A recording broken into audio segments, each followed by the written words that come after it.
For decades, the joke about Brazil has been that it's the country of the future and always will be. Despite enormous natural resources, it has long displayed an uncanny ability to squander its vast potential. Now, it's beginning to look like Brazil might have the last laugh. While most of the world is consumed with debt and unemployment, Brazil is trying to figure out how to manage an economic boom. It was the last country to enter the Great Recession, the first to leave it, and is poised to overtake France and Britain as the world's fifth largest economy. Its outgoing president may be the most popular politician on the planet, and with the World Cup and the Olympics on the way, Brazil is about to make its grand entrance on the global stage. The story will continue in a moment.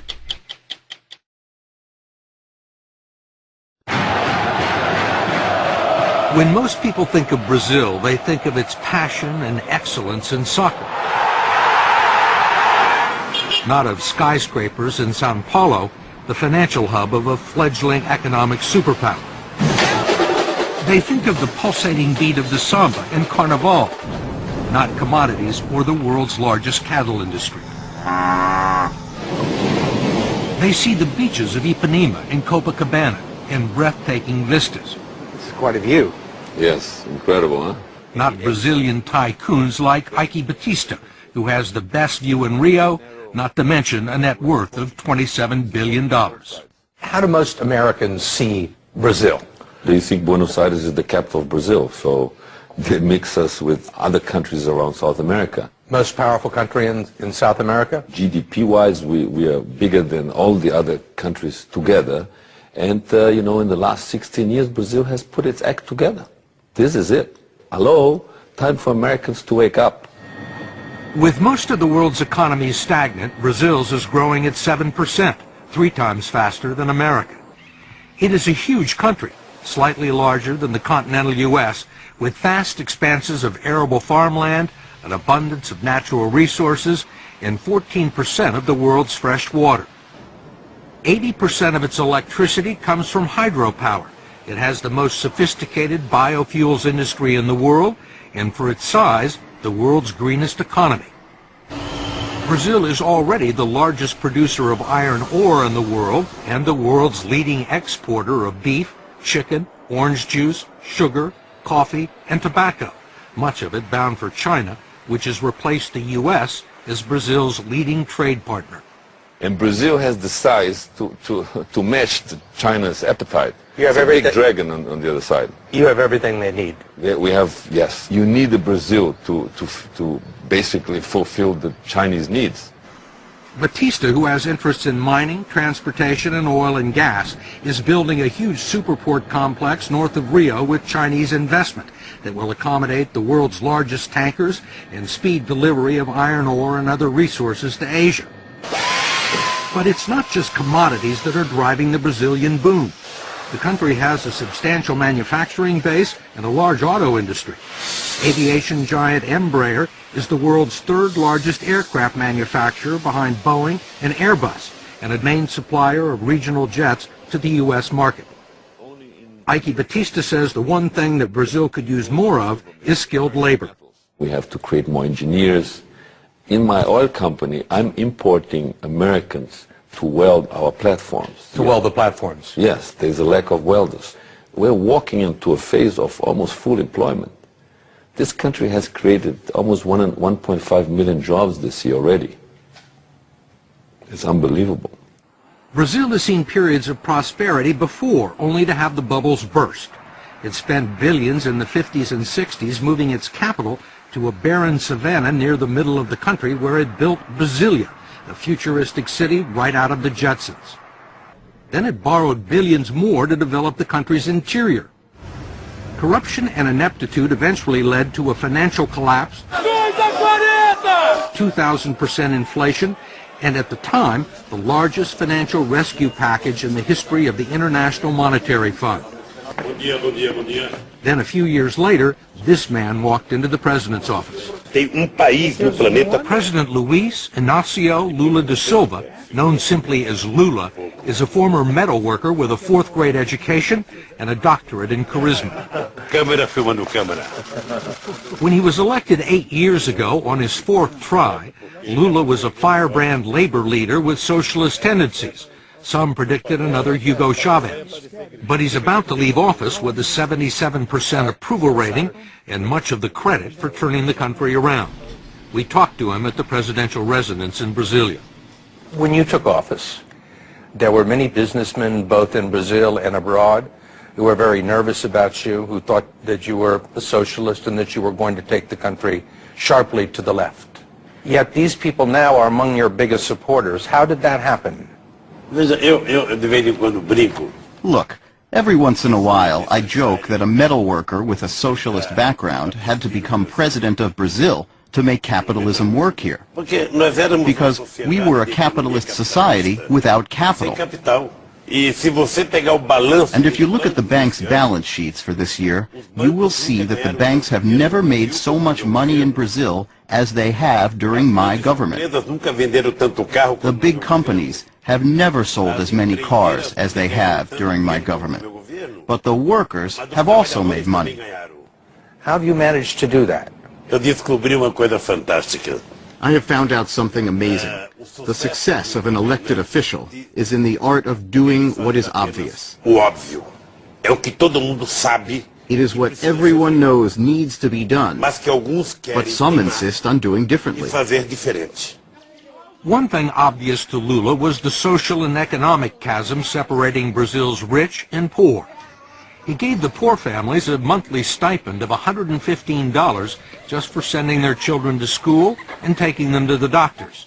The infusion of cash helped lift 21 million people out of poverty and into the lower middle class, creating an untapped market for first-time buyers of refrigerators and cars. But he was also far friendlier to business than anyone expected, encouraging growth and development and maintaining conservative fiscal policies and tight banking regulations that left Brazil unscathed by the world financial crisis. Lula was the right man at the right time, it seems. You have to admit it.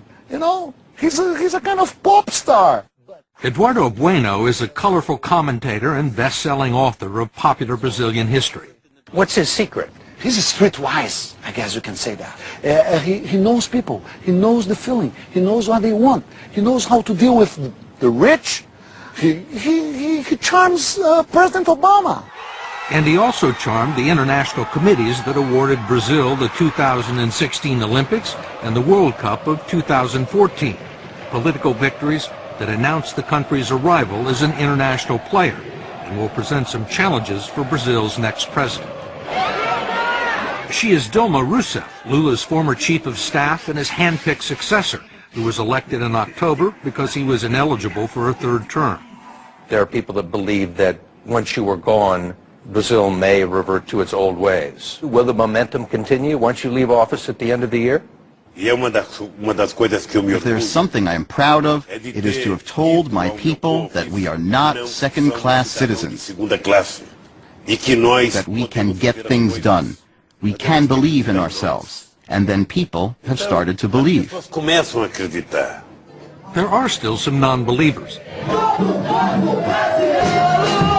Given its checkered record for living up to its promise, the rap against Brazil is that it lacks ambition. It's called the Brazilian way. Why do something today that you can pay someone to do the day after tomorrow? Brazilians put up with incredibly high taxes on almost everything, have a high tolerance for corruption, bureaucratic red tape, and according to Eduardo Bueno, harbor a secret love affair with incompetence. President Charles de Gaulle of France once said that Brazil is not a serious country. Do you believe that? Is Brazil a serious country now? It's not a serious country in several instances because they say that they're going to do something and then don't do something. Here in Rio de Janeiro, you can invite someone to your house, they say they're going to come and they don't show up and they don't think it's, who cares? But how can you do business in a loose way? How can you run a country in a loose way? While many in Brazil's cities lust for first world status, the third world is never far away. For decades, Brazil ignored the festering slums known as favelas, which wrap around Rio, overlooking some of the most valuable real estate in the city. They have been staging areas for street crime against tourists and safe havens for drug gangs so well armed that they brought down a police helicopter a few years ago with heavy machine gun fire. Finally, after years of looking the other way, the military police have begun to move in. In recent weeks, some parts of Rio have been a battle zone, with drug traffickers burning buses near some of the sports venues. But so far, the police have pacified 13 of the most dangerous favelas, and there are 27 more to go. This is a revolution. I myself did not believe this 3 years ago. There is a solution for slums all over Brazil. But there are also some massive problems with infrastructure. If the road to Brazil's future is long and wide, it is also jammed with traffic and filled with potholes. 90% of the roads in the country are still unpaved, and in the cities there's not much in the way of public transportation. And already there are major delays in the building and renovating of stadiums for the 2014 World Cup. FIFA, the World Soccer Organization, says Brazil is way behind in making preparations for the World Cup. Will the country be ready? Primeiro, nós precisamos tomar cuidado. Look, first, we need to be careful about European perfectionism, because everything that happens here in the South, they think they know better than us.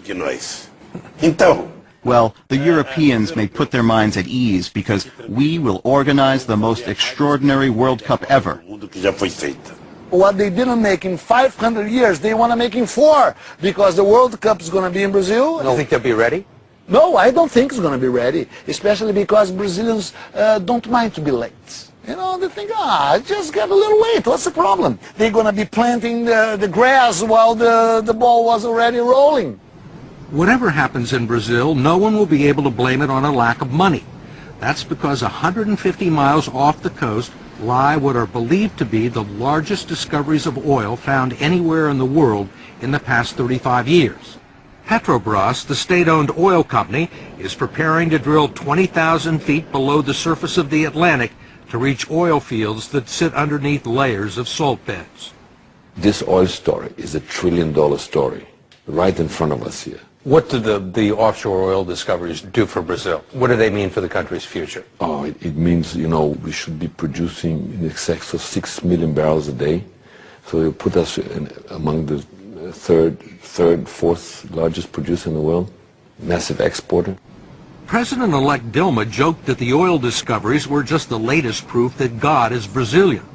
An economist from Goldman Sachs, no less, had predicted that Brazil, along with Russia, China, and India, will dominate the world economy in the 21st century. If it happens, Brazil would be a different kind of superpower, one that would rather make love, not war. It has no nuclear arsenal, and aside from contributing a small number of troops to the Allied cause in 1944, Brazil hasn't fought a war since 1870. Why fight? With all the pleasures, beach and sun, war, forget it. Soccer, let's watch a soccer game. Let's go to the beach. Let's drink a beer.